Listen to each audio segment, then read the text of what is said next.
Just very recently I've got a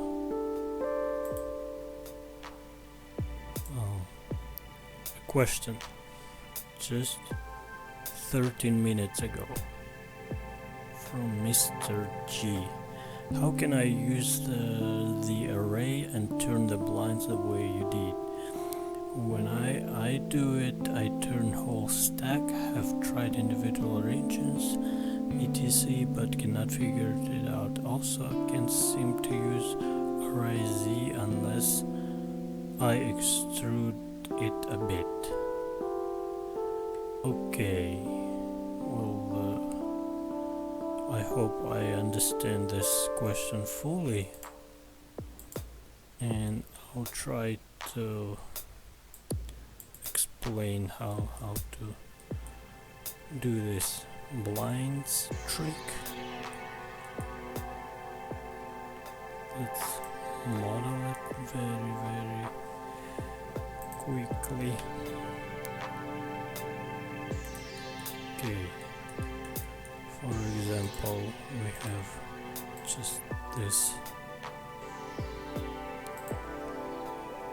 rectangular thing, and by array modifier we can add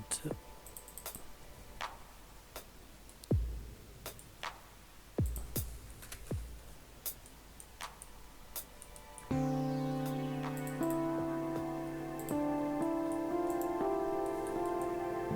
lot of them. Okay, this is a rough model of blinds, and his question, how did I turn it?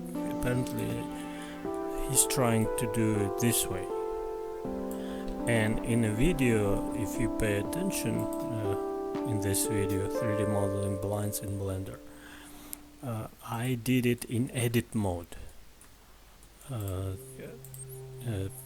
just by pressing tab button on a keyboard, you turning on edit mode and select polygons or edges or vertices, and if I turn it this way, the whole stack is turning at the same time. So apparently that thing is trying to figure it out, but this is useful only when you're modeling it. When you want to actually animate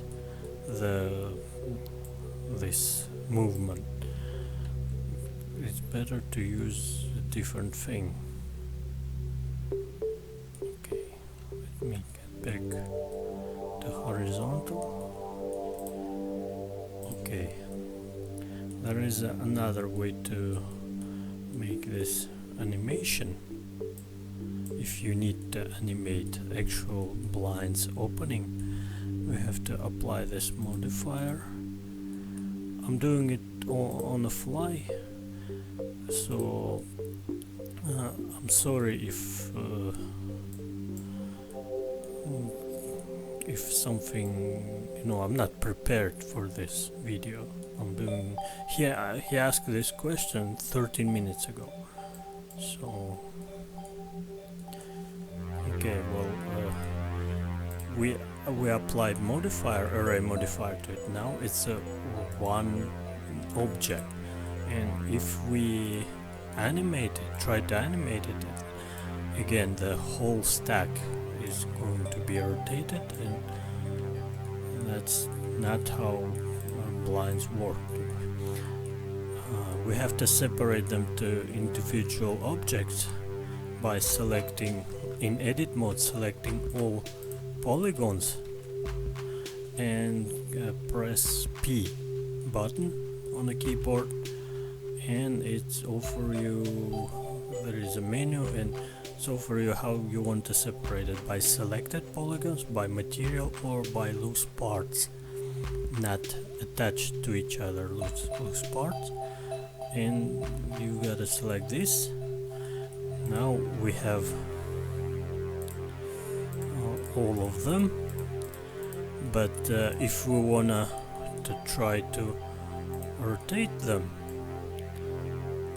because the pivot, not on the center of the, not at the center of the object, it's not gonna rotate the way we need it.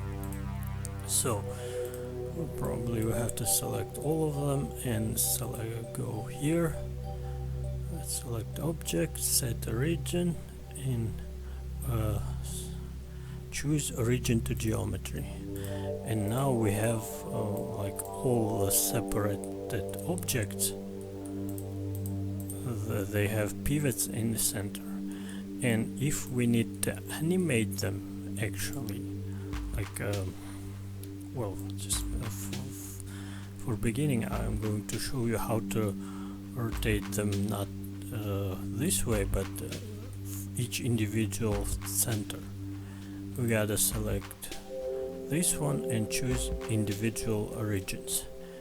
Now we can actually rotate the way we need it as actual blinds working.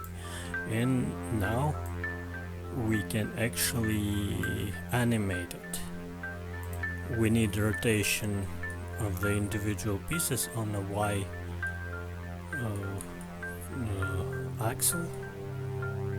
So let's insert keyframe, single keyframe, and let's make animation of the blinds being closed. Now, oh, we animated only one piece. Well,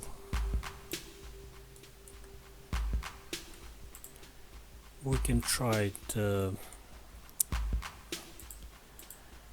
select all other, like if we have only animated this one piece, but if we wanted to animate all of them, we don't have to select and create keyframes for each and individual pieces. We just need to select all the pieces which doesn't have animations yet. Then as the last object we're selecting object with animation and press Ctrl L and link animation data, and look, we transfer animation data just from one piece to all other pieces, but only on the upper region of the upper area of the blinds. In order to do the same, we can use same thing, same method, just selecting all the pieces which don't have animation yet and selecting last with animation, press Ctrl L, link animation data, and we have that animated. But it's probably not as flexible way, because you know, if you need to move animation like not from 50 to 100 frames, maybe you need it animated later. You can try select all of them, and I don't know if it's gonna work or not. Will it work or not? I moved all the key animation. Yeah, it worked. Cool. Now it started not on the 50th frame. It starts and 153. Okay, I hope I answered the question, and I have to upload this video and send the link in a reply to this guy, Mr. G. Have a good one, people. Bye bye.